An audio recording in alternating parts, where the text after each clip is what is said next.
हमारा खास कार्यक्रम पहेली। आपके साथ मैं हूं नवजोत रंधावा। हर बार की तरह इस बार भी हम अपने कार्यक्रम की शुरुआत करेंगे एक पहेली से। तो हमारी आज की पहेली है, ऐसी कौन सी चीज है जो बांटने पर बढ़ जाती है। आप ढूंढिए इस पहेली का जवाब, इसका उत्तर हम आपको देंगे कार्यक्रम के आखिर में। तब तक रूबरू होते हैं आज की पहेली से।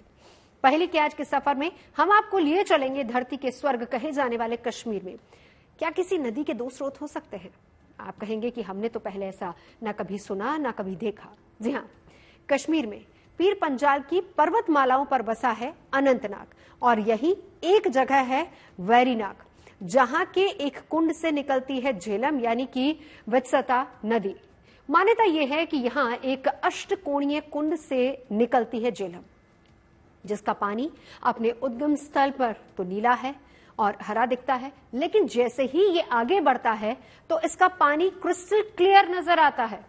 साथ ही आज हम आपको लेकर चलेंगे सृष्टि के आरंभ का राज समेटे ओम के उद्गम वाली जगह पर भी। कहते हैं कि यहां कभी कश्मीर जल समाधि में हुआ करता था, और जिसे कहते हैं सतीसर।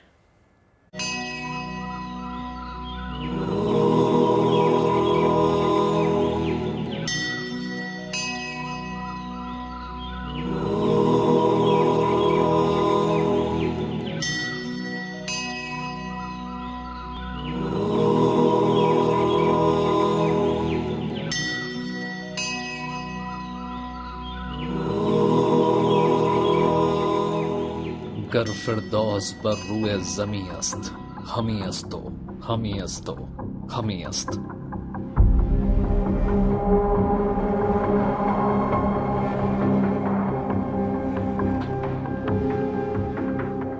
ये पहेली है धरती के स्वर्ग कहे जाने वाले कश्मीर की। ये पहेली है ब्रह्मांड की ध्वनि कहे जाने वाले ओम की। आखिर ओम का कश्मीर के एक गांव से क्या नाता है? क्या किसी नदी के दो उद्गम स्थल भी हो सकते हैं? क्या किसी नदी का पानी दो रंगों का भी हो सकता है?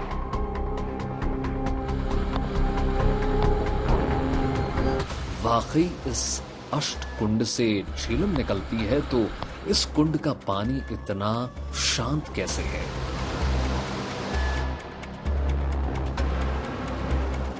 कहते हैं कि वितस्ता यानी झेलम के उद्गम स्थल पर एक ऐसा विश्वसनीय निर्माण जहांगीर ने 1620 में करवाया। इसे मुकम्मल करवाया शाहजहां ने 1627 में, जो एक अजूबा बन गया। दावा किया जाता है कि ये कुंड 54 फीट गहरा है और वैरीनाग के इसी स्थान को झेलम का स्रोत माना जाता है।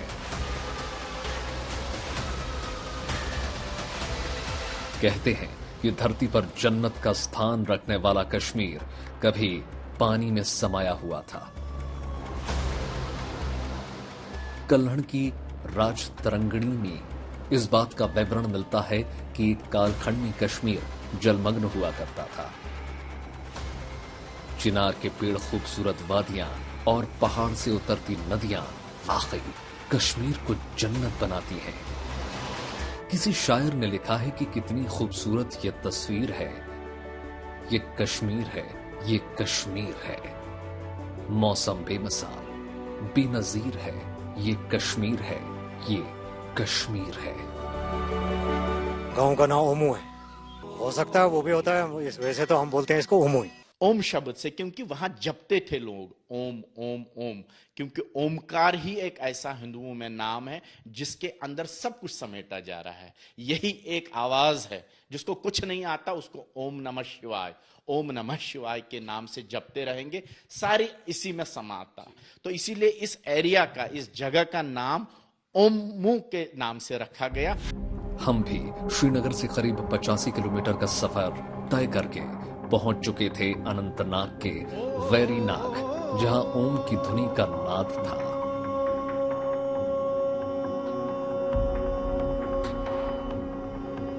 मान्यता है कि अनंतनाग का ओम गांव समय के साथ ओमो हो गया, लेकिन वो प्रमाण आज तक जिंदा है जो वर्तमान को सनातन संस्कृति की निशानियों से रूबरू करा रहे हैं। मान्यता है कि पहले अमरनाथ यात्रा के आरंभ और अंत की शुरुआत में भी ये ओमो गांव शामिल था, लेकिन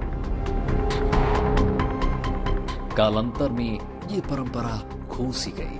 आखिर झेलम के दो स्रोत का क्या रहस्य है? क्या वाकई 2 किलोमीटर के दायरे से निकलने वाले दो स्रोत वाकई झेलम के हैं? आखिर कैसी है एक नदी के 2 स्रोत की पहेली?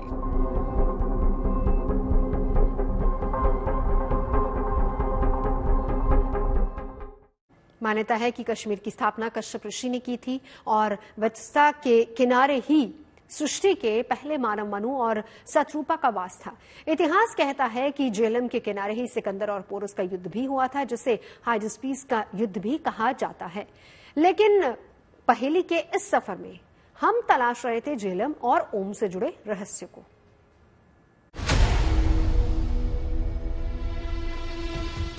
कहते हैं कश्मीर का अस्तित्व सृष्टि के आरंभ से है। यहाँ राजा और राजशाही कई बार बदली। सदियों में यहाँ का शासन और स्वरूप बदलता रहा। कहते हैं मुगल बादशाह जहांगीर ने झेलम के स्रोत पर ऐसा अनोखा निर्माण कराया जो आज भी एक अद्भुत पहेली है। अंदर से अंडरग्राउंड एक टनल बनवाई है, इसलिए कि इसका डुप्लीकेट, क्योंकि यहाँ 54 फीट डीप है, इसलिए पता नहीं चलता पानी का फ्लो जो आ रहा है वो कैसे आ रहा है। फिर उन्होंने अंडरग्राउंड एक टनल बनवाई है गार्डन तक, गार्डन में दूसरा आर्टिफिशियली स्प्रिंग बनाया है बादामी शेप में, वहां पर शोक करता है कैसे पानी निकलता है, क्योंकि वहां जो पानी निकलता है वो 3-4 फीट की गहराई से निकलता है, वो उबलता हुआ दिखा है, पानी ठंडा ही है।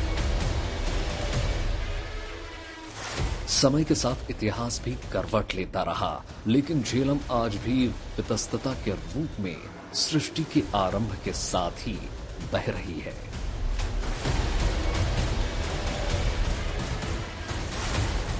ओमो गांव अनंतनाग के वेरीनाग में है।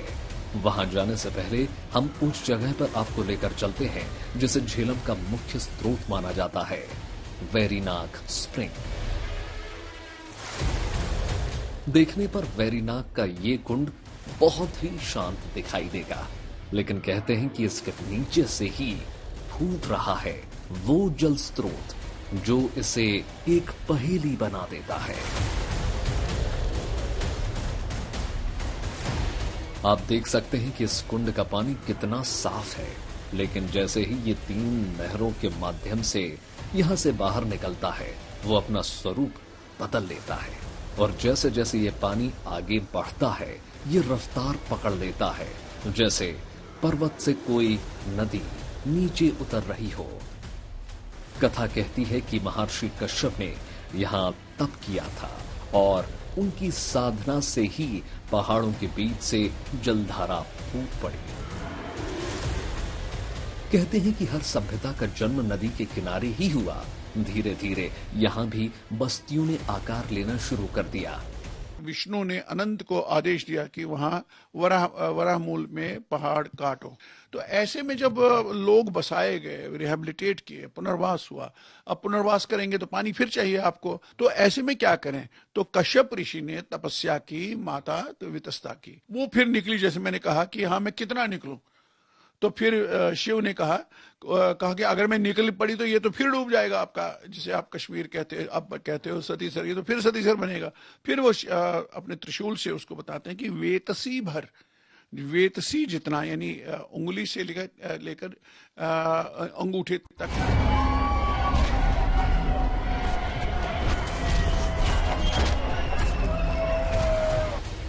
यहाँ अलग अलग राजवंशों की सत्ता के बाद जब दौर मुगलों का आया तो उस दौर में अनंतनाग का नाम बदलकर इस्लामाबाद कर दिया गया। हालांकि आज इसे अनंतनाग ही कहा जाता है। दावा किया जाता है कि इस अष्टकोणीय कुंड का निर्माण मुगलिया काल में ही किया गया था, जिसे वितस्ता कुंड भी कहा जाता है। पुराना नाम जो था वो वेरीनाग था, यानी बड़ा झरना। फिर आहिस्ता आहिस्ता वार वेरी में तब्दील हुआ। वेरी नाग नाम पड़ा। वेरी का मतलब है अच्छा और नाग का मतलब है झरना, अच्छा झरना। जो जो गर्मी बढ़ती है पानी ठंडा रहता है। जब यहाँ स्नोफॉल होता है पानी गर्म रहता है, बर्फ इसके अंदर पिघल जाता है। हमारी मन में इस जगह को लेकर कई सवाल थे, जैसे झेलम का उद्गम स्थल इतना शांत क्यों है, इसमें हलचल क्यों नहीं है।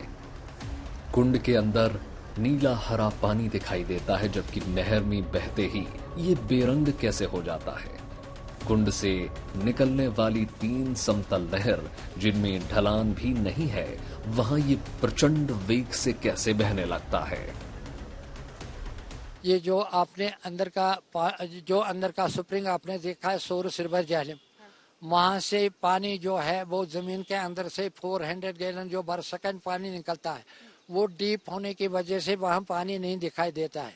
और उसमें जो कंट्रोल लगा है, तवा जो रखा है, उससे सुराखों में जो पानी निकलता है वो फ्लो नहीं करता है, क्योंकि डीप होने की वजह से वो पानी ही दिखाई नहीं देता है। बाहर से पानी की पता लगता है, तो यहाँ से जो पानी निकलता है वो फ्लो नहीं करता है, क्योंकि 54 फीट डीप है और कंट्रोल है पानी में। बाहर से पानी की पता लगता है। इसमें 3 हिस्से जाते हैं बाहर में, left, right and centre line में। तो वाटरफॉल पर 3 कनाल मिलते हैं, वहां से अलाउड रखा है इसकी फिशिंग वायलेशन। वितस्ता के केयरटेकर असदुल्लाह मीर बताते हैं, इसको बनाने में तब के इंजीनियरों ने कमाल का काम किया है, जिसके कारण कुंड में पानी का रंग बदलता हुआ दिखाई देता है। जहांगीर की ख्वाहिश थी कि स्प्रिंग की शक्ल जो है ये आकाशी कलर में होना चाहिए। इसके सेंटर में तवा रखा है, प्लेट, उसमें सुराख लगे, सुराख से 400 गैलन निकलते हैं। कभी ओवरफ्लो बारिश से नहीं जाता, न फाड़ आता न गंदा जाता। उस तवे में ये कारीगरी और फन है जो हरा दिखाई देता है, लेकिन असल में पानी शुद्ध है, पीने वाला पानी। झेलम का प्राचीन नाम है वितस्ता। हिंदू धर्म में नदियों को देवी के रूप में पूजा जाता है। पौराणिक कथा है कि जिसे हम वैरी नाग कहते हैं, दरअसल वो विरह नाग है। विरह यानी जुदाई और नाग यानी चश्मा यानी स्प्रिंग। मान्यता है कि जब यहां नदी के स्वरूप में देवी का अवतरण होने वाला था, तो महादेव यहां पर विश्राम कर रहे थे। तब देवी को दूसरी जगह पर जाकर अपना स्रोत तलाशना पड़ा था। तो इस तरह से यहां झेलम के 2 स्रोत माने जाते हैं। दूसरा स्रोत वैरी नाग में ही पहले स्रोत से 2 किलोमीटर दूर है। आप देख सकते हैं यहां आज भी प्राचीन शिवलिंग मौजूद हैं, जिसे कब स्थापित किया गया होगा ये कोई नहीं जानता। बताते हैं कि झेलम यानी वितस्ता का एक स्रोत यहां से 2 किलोमीटर दूर पर है। वहां के मंदिर में भी शिवलिंग स्थापित है। बताया जाता है कि कश्मीरी पंडितों की आस्था आज भी इस दूसरे स्रोत से जुड़ी हुई है। कहते हैं कि वहां त्योहारों पर बड़े आयोजन होते रहते हैं। यहां भी शिवलिंग स्थापित है। आज आप श्रीनगर में उतर जाइए, घूमिए, जितने भी प्राचीन मंदिर आपको आज मिलेंगे वितस्ता के किनारे किनारे, ये सब प्राचीन नहीं है। ये सब डोगरा महाराजाओं की देन है। डोगरा महाराजा है, जब जो महाराजा गुलाब सिंह के बाद से शुरू होता है, तो उस समय एक भी मंदिर नहीं बचा था कश्मीर में जो तोड़ा नहीं गया था, सिवाय 2-3 के। मतलब आप कह रहे हैं उन्होंने सब मंदिरों का पुनर्निर्माण करवाया। मैं कहता हूं जो शंकराचार्य वो बच गया, और बादामी बाग नीचे है ना, वहाँ इंदिरा नगर के पास आगे, तो वहाँ एक मंदिर बचा है, पांदरेठन जिसको बोलते हैं, पुराना अधिष्ठान, वो बच गया क्योंकि वो दबा हुआ था जंगलों में। फिर आपका पायल पुलवामा में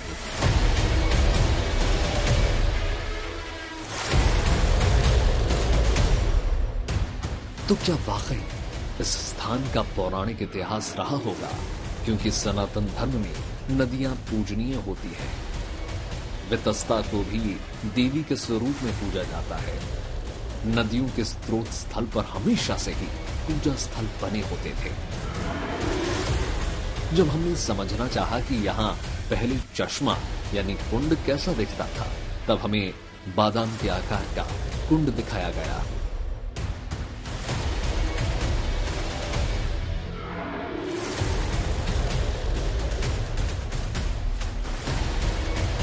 हमें बताया गया कि ये मूर्तियां पुरानी तो हैं, लेकिन प्राचीन नहीं। वेरीनाग स्प्रिंग के नाम से मशहूर इस जगह के इतिहास को मुगल काल से ही जुड़ा बताया गया। जब वो श्रीनगर में बीमार हुए तो उसने अपनी मतलब बेगम नूर जहां को कहा, जब मेरी डेथ होगी मुझे वेरीनाग में दफनाया जाना चाहिए। उस समय तो कंट्री एक ही थी और वो मुगल रोड से जो कि आज भी मशहूर है मुगल रोड, और वहां से भी आज ट्रैफिक दरामद मतलब पूरा नए सिरे से हो गया। और उसके बीच में जहांगीर की डेथ हुई और बाकी जो उनकी बाड़ी थी उसे लाहौर रावी के किनारे दफना दिया गया। वो जगह फिर खाली रहा क्योंकि कंट्री एक ही थी उस समय। और जब शाहजहां ने पूरा किया तो बेटे ने बाप की थोड़ी ख्वाहिश पूरी की कि वो जगह बना के रखा और वहां पर आया करे और वहां से बैठकर बीच वाली कनाल और गार्डन का नजारा वहां बीच वाली लास्ट डोम्स के नीचे से मतलब वहां बीच में से बैठकर दिखाई देता था।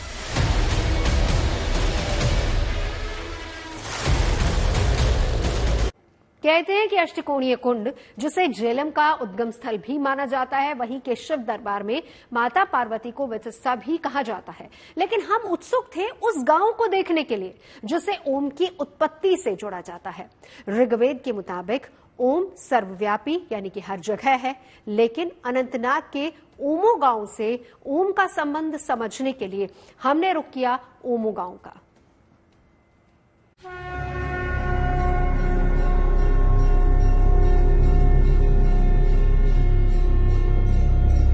ओम, जिसे ध्वनि के रूप में ब्रह्मांड की आवाज कहा जाता है, जिसे सनातन संस्कृति का सर्वोपरि चिन्ह माना जाता है। ऋग्वेद कहता है कि ओम अपरिमित यानी असीम है। ये रूप रहित यानी बिना किसी आकार के, लेकिन सर्वव्यापी है जो हर जगह मौजूद है।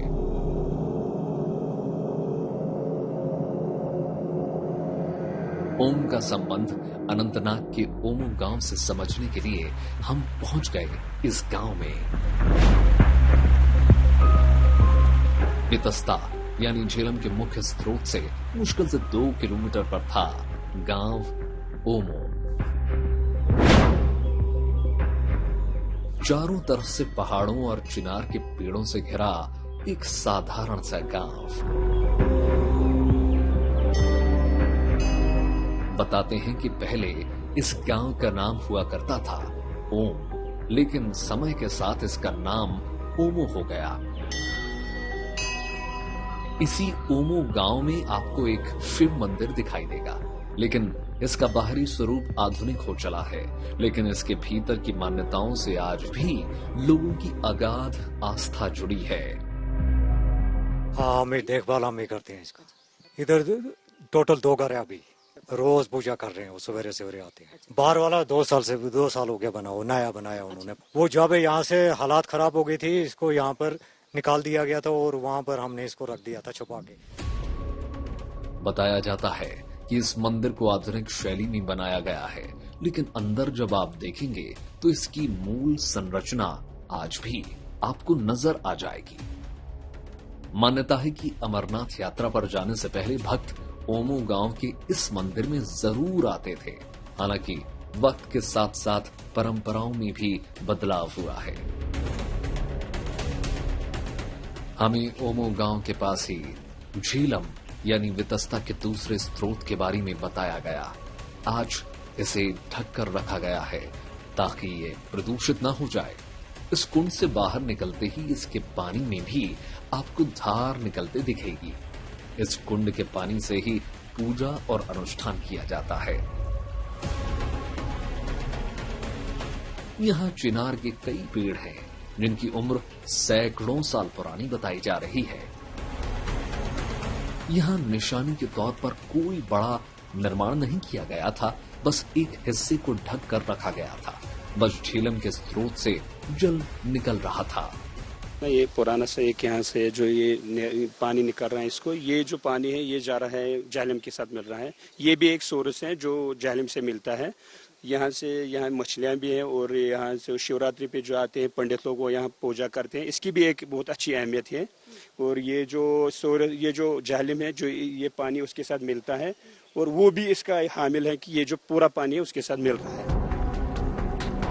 वितस्ता यानी झेलम नदी के 2 स्रोत 2 किलोमीटर के दायरे में थे और इन्हीं के बीच बसा था ओमो गांव, जिसका नाम ओम से जुड़ा है। जहांगीर के कुंड के पास मूर्तियां तो थीं, लेकिन पूजा पाठ यहाँ वितस्ता के दूसरे उद्गम स्थल पर ही हो रहे थे। हो सकता है कि समय के साथ ये बदलाव आ गया हो, या ये भी संभव है कि पूजा यहीं पर होती रही हो। अतीत के कुछ सवाल ऐसे हैं जिनका जवाब भी शायद समय ही जानता है। हम कश्मीर का पुरातन वैभव तलाश रहे थे, जो कहीं प्रमाणों में मिल रहा था तो कहीं आस्था और विश्वास में। Bureau report, good news today.